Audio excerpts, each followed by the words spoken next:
So I'm excited to talk about delegation today, which may not sound exciting, but I think it's going to be fruitful for us to talk about. Now, I want to make a confession. I don't know why I put a line on there, but it is a confession nonetheless. So I really am not good at this. I've actually had to learn and will have to continue to learn to grow in this area. And so it's good for me to teach on something that I have to grow and get better at, because then it forces you to look in the mirror. So it's been good for me, but that is a confession, that this is an area that I'm weak in and that I believe that I can get better and will work on it. So, okay, so here's the goal for today is number one, clarify what delegation is, what it's not. And then two is to provide tips on how to do it effectively. Okay, so what can we do to do something effectively? So let's get specific because it's terrific. Someone I knew once said that, so thought I would quote that from him. I think he might have passed away, but so the original Latin means send on commission, so to send on commission. And basic today is to properly assign a task to another for the purposes of achievement. There's a little error there, I should put an F. So this is what it means. It's what we're trying to do when we're delegating. And then you say to yourself, but who cares, man? Why does it even matter? And there's a couple of reasons why, 5 I have here. Number one is it helps grow the company by developing leaders. So the better you become at delegating, the better you're going to do in terms of growing. Number two benefit is it frees up time for people to focus on critical priorities that move growth. So as we continue to get into our lanes, as we continue to focus on our priorities, delegation will assist in that. Number three is it helps people being assigned to grow in their own skills. So there's this mutual benefit when you hand the baton off to somebody that they get to grow in those skills and ownership of those things. Benefit number four, it speeds up delivery of things. We're finding that out as we work as a team, that it speeds up the process of delivery, which will ultimately delight the client.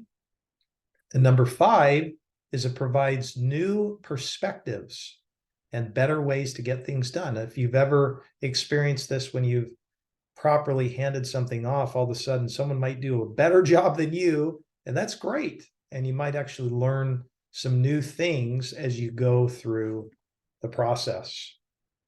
So I'm going to tell you a little story about a guy named Delegate. We'll play on words there. Delegate. So Dell worked for Bob, and he was newer to the company.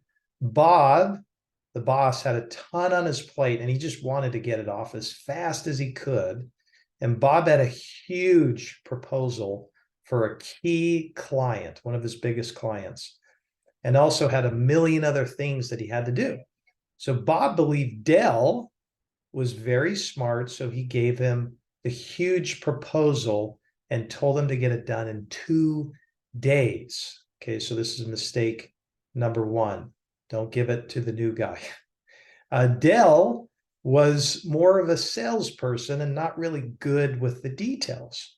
So furthermore, he was not really that great at making things look pretty.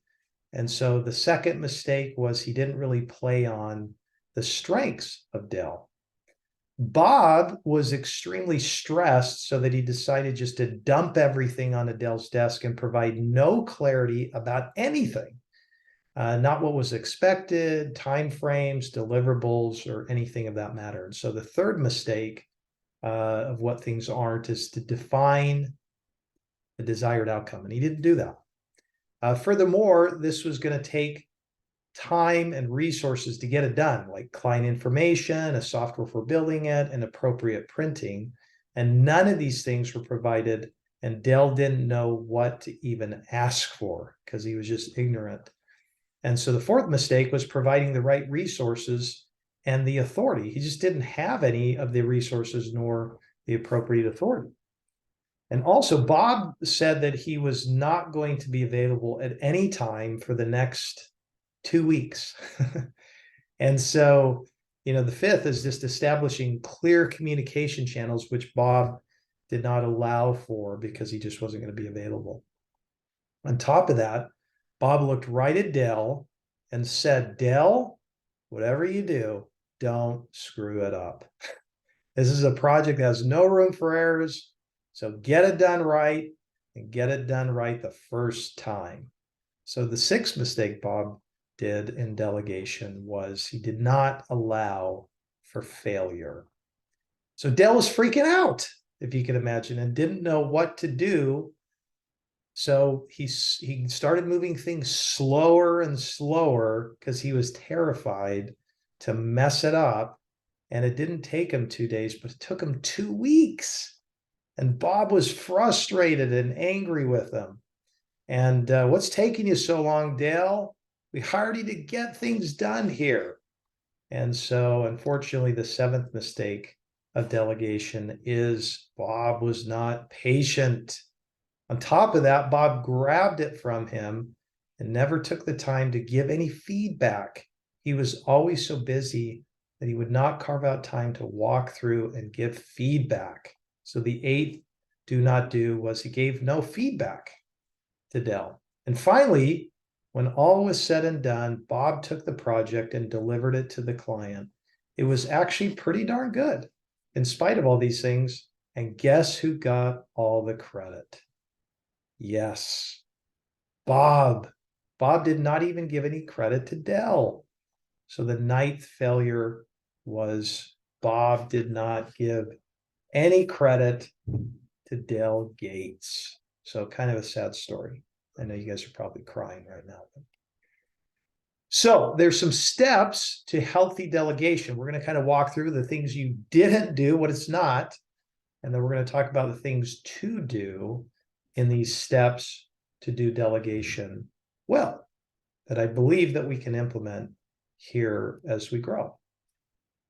First one is to know what to delegate, okay? So not every task can be delegated. For example, performance reviews or any personnel matters should be handled by certain people. After all, hiring the right talent, knowing each employee's strengths and weaknesses ultimately make you better at assigning deliverables and transferring responsibility to the appropriate team members. So several other day-to-day activities don't require oversight, though. And if there's any task you regularly tackle despite knowing your coworkers is better equipped to complete it. And so would assigning the project to other employees help bolster their careers?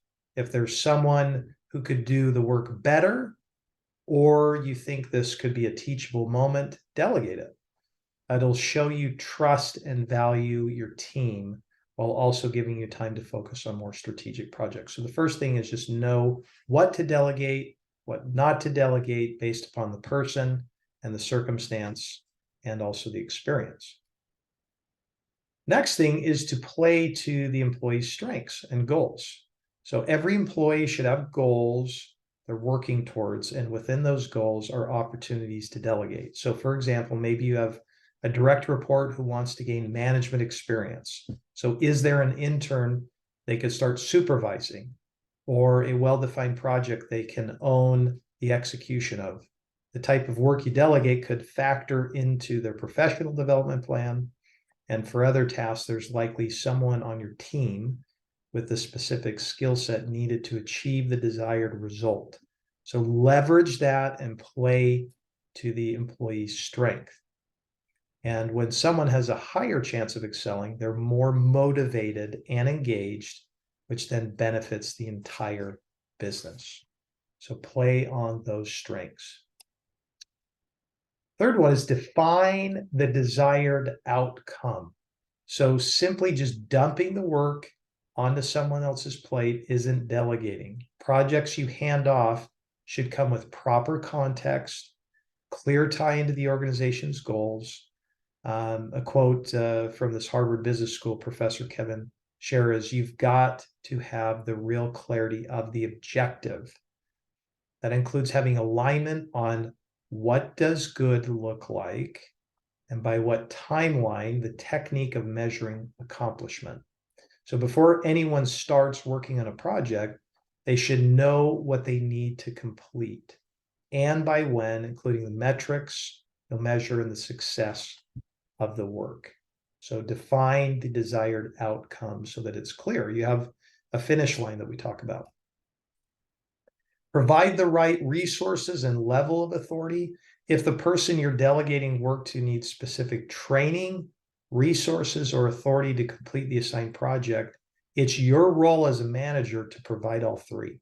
Setting someone up for an impossible task will frustrate both sides. Your colleague won't be able to achieve the desired outcome, and then you'll likely need to put the work back on your to-do list. So this also where you need to kind of fight the urge to micromanage, okay? Telling your coworker step by step how you'll accomplish the task and then controlling each part of the process won't enable them to learn or gain new skills. So focus instead on the desired end goal, why the task is important, and help address any gaps between the outcome of their current skill set. Micromanage, just definitionally, is controlling every part, however small, of an enterprise or an activity. I just had to have this conversation, by the way, with someone I'm about to hire, and they kept using micromanage. So we should probably define what that means. So establishing a clear communication channel. While you want to avoid micromanaging, you do want to establish a communication channel so that the person you're delegating to feels comfortable asking questions and providing progress updates. Another quote from Scher in the Management Essentials says, "You've got to have some way to communicate so that the person you delegated to can come back to you and report. You've got to have some way along the way to see how things are going. It isn't fire and forget. That is, I just give you the task and I don't worry about it anymore. We've got to have some way to monitor the progress along the way without me getting in your way." So just setting up regular check-ins. This is something we've learned kind of even hiring third parties, just having like a regular check-in and a cadence just to get feedback and make sure things aren't off track is just a healthy thing to do as well. Establishing clear communication channels. Allowing for failure. Obviously, that's part of our culture. This isn't particularly important for perfectionists who avoid delegating because they think their way is the only way or to get the work done. So you need to allow for failure, not because your employees might fail, but because it enables them to experiment and empower people that you're going to assign the task to take the new approach. So if you're open to new ideas and approaches to the work, you'll have an easier time delegating when able. We also have to be patient. As a manager, you'll likely have more years of experience in the field. Because of this, a task can, complete in 30 minutes, might take an employee an hour and a half the first time to complete it. So you get tempted to refrain from delegating certain tasks, knowing that you can get them done faster, but we need to be patient. So think back to the first time you completed a specific task early on in the career, you probably weren't as efficient, right? As your sort of managing priority skills have improved. As you continue to delegate and your employees become more familiar with the tasks that they'll need to be completed, you'll notice that the work will get done faster over time. I also have run into this even with our kids. I remember, we get stuff done and I always want to be efficient. And you realize with kids, you just have to allow it to be inefficient because it's just going to take them a while to figure things out as they go. And that's a good thing. Ask for feedback. In addition to monitoring the progress, you should also deliver feedback to the employees after the tasks have been delegated or complete. So if a task wasn't completed as assigned, don't be afraid to offer constructive criticism. And they can take this feedback, make changes the next time a similar task is assigned. And on the other hand, remember to provide positive feedback. show the appreciation, and when a task was done well, to ensure you're delegating effectively, you'll also want to ask the team for any feedback that they can give you. So ask everybody if you've provided clear instructions and determine if there's anything you can do to better delegate in the future. So just that back and forth, clear communication. Give credit where credit is due. After you've delegated the task and they've seen it through to completion, credit those who achieve the work. A quote here from HBS Online Executive Director Patrick Mullane for Richtopia says, recognizing that success is because of your team is not only right, but it has the added benefit of making those around you more engaged, making you even more successful. It's counterintuitive, but not claiming success for yourself will lead to more future wins.